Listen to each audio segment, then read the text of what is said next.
সকাল সকাল বড়মশাই গাড়ি ভর্তি করে জিনিস নিয়ে এলো। তো আমরা কি ভাড়া বাড়িতে থাকি নাকি আমরা আমাদের নিজের বাড়িতেই থাকি? তো আজকে সেটাই তোমাদেরকে জানাবো। পুরো ভিডিওটা কিন্তু অবশ্যই দেখবে, কেউ স্কিপ করবে না।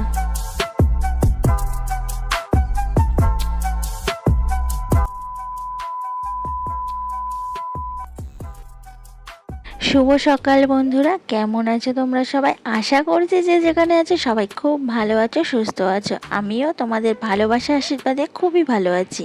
আমি টুকুন, খুব সাধারণ ঘরের গৃহবধূ। আমার এই ছোট্ট চ্যানেলে তোমাদের সবাইকে অনেক অনেক স্বাগত জানিয়ে আজকের ব্লগটা শুরু করছি। আর আশা রাখছি আমার এই ভিডিওটা তোমাদের ভীষণ ভালো লাগবে। গাড়ি থেকে জিনিসপত্র সব ছাদে এনে রেখে দিয়েছে, গাড়িটা খালি হয়ে গেছে। আর ভাগ্যের কি পরিহাস দেখো, গাড়িটা কিন্তু একসময় আমাদের ছিল আর এখন অন্য কারুর। তো গাড়িটা দেখে না ভীষণ কষ্ট হচ্ছিল, অনেকগুলো বছর আমাদের কাছে ছিল গাড়িটা। আজ রবিবার, সকাল 8টা বাজে। 8টা থেকে আজকের ব্লগটা আমি শুরু করছি। তো ঘর বাড়ি সব গোছাতে বসে পড়েছি। আজকে টিফিন করতে যাইনি, কারণ আজকে দাদাভাইয়ের ছুটি। আর দাদাভাই যেসব মালপত্রগুলো এনেছে সেগুলো সব ঘরে ঢুকিয়ে সেটেল করলাম, করে সব গুছিয়ে ঝাড়পোছ করে রেখে দেবো। সকালবেলা ওপরে এসে আগে চা করেছি, চা খেয়ে তারপরে কাজে লেগে পড়েছি। তো তোমাদের একটাই কথা মনে হচ্ছে যে আমি বলেছিলাম যে আমরা ভাড়া বাড়িতে থাকছি না নিজেদের বাড়িতে থাকছি, সেটাই আজকে তোমাদেরকে জানাবো। তো বন্ধুরা, তোমরা কেউ স্কিপ না করে ভিডিওটা দেখতে থাকো, ঠিক জানতে পেরে যাবে। স্কিপ করলে কিন্তু তোমরা অনেকে হয়তো বাদ দিয়ে চলে যাবে, জানতে পারবে না। এই টেবিলটা ঘরের ভিতরে ছিল, তো বাইরে বার করে দিয়েছি। এই টেবিলটার জায়গায় একটা ছোট্ট আলমারি ঢুকিয়েছি। তো টেবিলটাতে বড্ড ধুলো পড়েছে, ভালো করে ঝেড়ে নিলাম। আর এদিকে অনেকটাই বেলা হয়ে যাচ্ছে, দাদাভাই বললো আবার বেরাবে 2টোর দিকে। তো অনেকটা বেলা যখন হয়ে যাচ্ছে, আর গ্যাস তো নেই, তোমরা জানো আগের ভিডিওতে দেখিয়েছি গ্যাস ফুরিয়ে গেছে।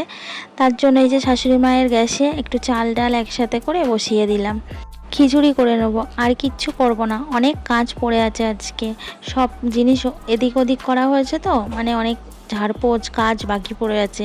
অর্ধেক কাজ করতে করতে চলে এলাম রান্না বসাতে। যদি না বসাই এখন তাহলে দেরি হয়ে যাবে, আর দাদাভাই বেরাবে বললো, তাহলে দাদাভাই খেয়ে যেতে পারবে না। আর তারপরে শাশুড়ি মা এসে আবার রান্না করবে বেলার দিকে, তখন আমি আবার রান্না করতে পারবো না। তো সব কিছু ভেবে চিনতে পারলাম না, এখন রান্নাটা করে নিই। তো আমার খিচুড়িটা এই যে হয়ে গেছে। আর দেখো আমার অবস্থা, আমি বুঝতেই পারিনি যে এত উঁচু উঁচু ছাপা ছাপা হয়ে যাবে। আর এমনিতে এই হাঁড়ির কানাটা ফাটা, সব বাইরে ছিটকে পড়ে যাচ্ছে। তার উপরে শাশুড়ি মা কালকে সোমবার করবে, নিরামিষ রান্না বান্না করে খাবে, সব ধুয়ে পুছে গেছে। আর আমি তো খিচুড়িতে আদা রসুন পেঁয়াজ দিয়ে রান্না করেছি। তো আমি রান্নার পরে সব কিছু পোছাপুছি করে দেবো। আর খিচুড়িতে আদা রসুন পেঁয়াজ দিয়ে যদি না রান্না করি, তোমাদের দাদা ভাইয়ের মুখে একদমই ভালো লাগে না। তো রান্না বান্নার পর আমি এই দেখো সব কিছু এখন আমি পুছে দেবো। আর গ্যাস ওভেনটা ভালো করে পুছে নিচ্ছি, তারপরে টেবিলটা ভালো করে পুছে নেবো, মানে যেখানে যেখানে আমার রান্না করার সময় লেগেছে সব কিছু ভালো করে পুছে নিচ্ছি। যাই হোক, ঠাকুর বাকুরের জিনিস নিয়ে তো আর কি না। তো এই দেখো আমি পুছে নিয়েছি, আর এইগুলো আমি ভালো করে মেজে নিয়ে এসেছি। এগুলোতে একটু ফ্যান পড়েছিল, তো ভালো করে ধুয়ে মেজে এনে পুছে লাগিয়ে দিচ্ছি। মানে যেমন করে শাশুড়ি মা রেখে গেছে আমি তেমন করে আবার রেখে দিলাম। তো এখন এবার ওপরের ঘরে যাব। ওপরের ঘরে সব ঝাড়পোছ বাকি, আজকে ওপরের ঘরে ঝুল টুল সব ঝাড়বো। একেবারে যখন ধরেছি তো সব কাজকর্মগুলো করব ঠিক করেছি। চলো বন্ধুরা, তাহলে এবার জানিয়েই দিই যে আমরা নিজের বাড়িতে থাকি না ভাড়া বাড়িতে থাকছি। না গো বন্ধুরা, আমাদের এটা নিজেদেরই বাড়ি। অ্যাকচুয়ালি আমাদের বাড়ি দেশে, শ্বশুর বাড়ি। তো ওখানে কেউ থাকে না, সবাই এখানে এসে এই বাড়িতেই থাকে বাড়ি করে। প্রথমে এরা যখন এখানে এসেছিল কলকাতাতে, তখন এরা ভাড়া থাকতো। তারপর আস্তে আস্তে এই বাড়িটা বানিয়েছে। তখন আমার বিয়ে হয়নি, আমার যখন বিয়ে হয়েছে তখন এসব বাড়ি বানানো হয়ে গেছে, ওরা তখন এই বাড়িতে থাকে। তো যাই হোক, এটা নিজেদেরই বাড়ি আমাদের। এবার সবাই যার যা পড়েছে ভাগে, সে সেই ঘরেই থাকে। আর আমার ঘর এই ওপরে একটা, আর নিচে দোতলাতে একটা বেডরুম আছে। আমি তো সব সময় তোমাদেরকে দেখাই ভিডিওতে। তো এই ঘরগুলো আমার। আর আজকে আমি ওপরের ঘরটা ডিপ ক্লিন করছি। প্রচণ্ড পরিমাণে ঝুল হয়েছে, আর 2 দিন ছাড়া ছাড়াই ঝুল হয়। আর পাখাটাতে এত ঝুল জমে গেছে, পাখার হাওয়াটা গায়ে লাগছে না। আর গরম তো পড়ছে প্রচুর, অল্প অল্প করে বৃষ্টি হচ্ছে বাইরে, পচা গরম পড়ছে ঘরের ভিতরে। তো গরমের জন্য তো তার টেকা যাচ্ছে না। আর এই ঝুল জমেছে বলে হাওয়াও গায়ে লাগছে না, তার জন্য ভাবলাম না পাখাটা পরিষ্কার করব আর ঝুলগুলো ঝেড়ে নেবো। যখন সব জিনিসপত্র এদিক ওদিক করা হয়েছে, তো একেবারে ঘরটাও পুরো গুছিয়ে নেবো ঝুল টুল ছেড়ে। তো আমার ঝুল টুল ছেড়ে ঘর গোছানো হয়ে গেছে। ঘরের বিছানা চাদরটাও আজকে কাচা ধোয়া পেতে নিলাম, নিয়ে বিছানাটা গুছিয়ে নিয়েছি। তারপরে ঘরটা ভালো করে ঝাড় দিয়ে নিচ্ছি। ঝুল ঝেড়েছি তো অনেক ধুলো বেরিয়েছে। তো এখানে কিছু কাগজপত্র গুছানোও বেরিয়েছে। তো এই যে ছোট্ট আলমারির মতো পিছনে দেখছো আমার, ওটা এখন ঢোকালাম। ওখানে ওই টেবিলটা ছিল যেটা বাইরে ঝাড়ছিলাম, তো এই টেবিলটা বার করে আলমারিটা ঢুকিয়েছি। ওই আলমারিটার ভিতরে আমার ছেলে মেয়ের বইপত্রগুলো ঢুকিয়ে রেখেছি। না হলে না ওদের বই রাখতে খুবই অসুবিধা হচ্ছিলো। বই রাখার র্যাক ছিল না, তো ওই জানলার উপরে বই রাখতাম, আর বৃষ্টির জলে না ছিটে আসতো, যতই জানলা দিই না কেন ছিটে এসে বইপত্র খাতাগুলো সব ভিজে যাচ্ছিল। এই যে সকালবেলায় গাড়িতে করে যে জিনিসগুলো নিয়ে আসা হলো, ওগুলো তোমাদের দাদা ভাই এনেছে। তো যাই হোক, এখানে আমি গাছ পুঁতছি। এই টাইম ফুল গাছগুলো না পোতার জায়গা পাচ্ছিলাম না, মাটি ছিল না বিশেষ করে। তো অনেক দিন থেকেই তাকে তাকে রয়েছি মাটি কোথায় পাওয়া যায়। তো আজকে নিচে নেমেছি, তো একটা পাশের বাড়ির কাকু দেখি বলল যে এখান থেকে মাটি নিয়ে যাও। তো বেশ ভালো মাটি পেয়েছি। সেই মাটিগুলো এনে 3-4টেতে ভাগ করে আমি এই গাছগুলোকে লাগাচ্ছি। এই গাছগুলো না বেশ ভালো, একবার ডাল পুঁতে দিতে পারলেই না লেগে যায়, আর ফুল হয় কি সুন্দর সুন্দর।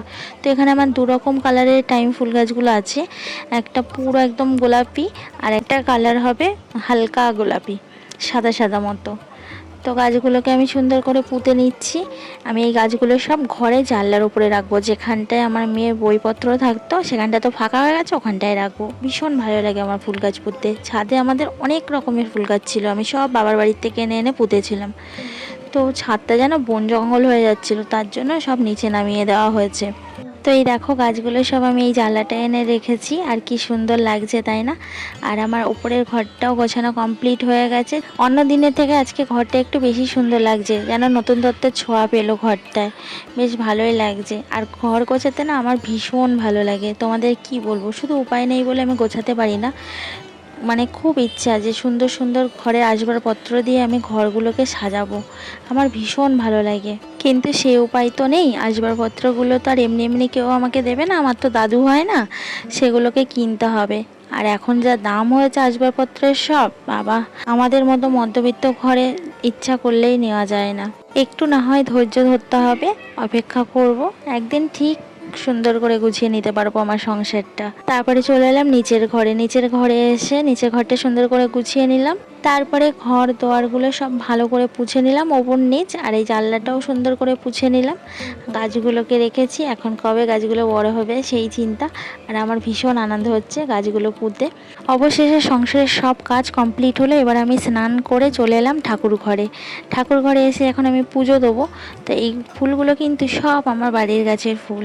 এই ফুল গাছগুলো সব ছাদে ছিল, তো ছাদ থেকে নামিয়ে দেওয়া হয়েছে। অনেক বড় বড় হয়ে গেছিলো, আর এইটুকুনি তো ছাদ বাগান হয়ে যাচ্ছিল, তার জন্য পাশে একটু জায়গা আছে, সেখানে নামিয়ে দেওয়া হয়েছে। তো আমি ঠাকুরগুলোকে ফুল দিয়ে সব সুন্দর করে সাজিয়ে পুজোটা দিয়ে নিই। চলো আমার সঙ্গে থাকো।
তো বন্ধুরা, আমার পুজো দেওয়া কমপ্লিট হয়ে গেছে। আর পুজো দিয়ে উঠতে উঠতে 3:10-15 বাজে এখন।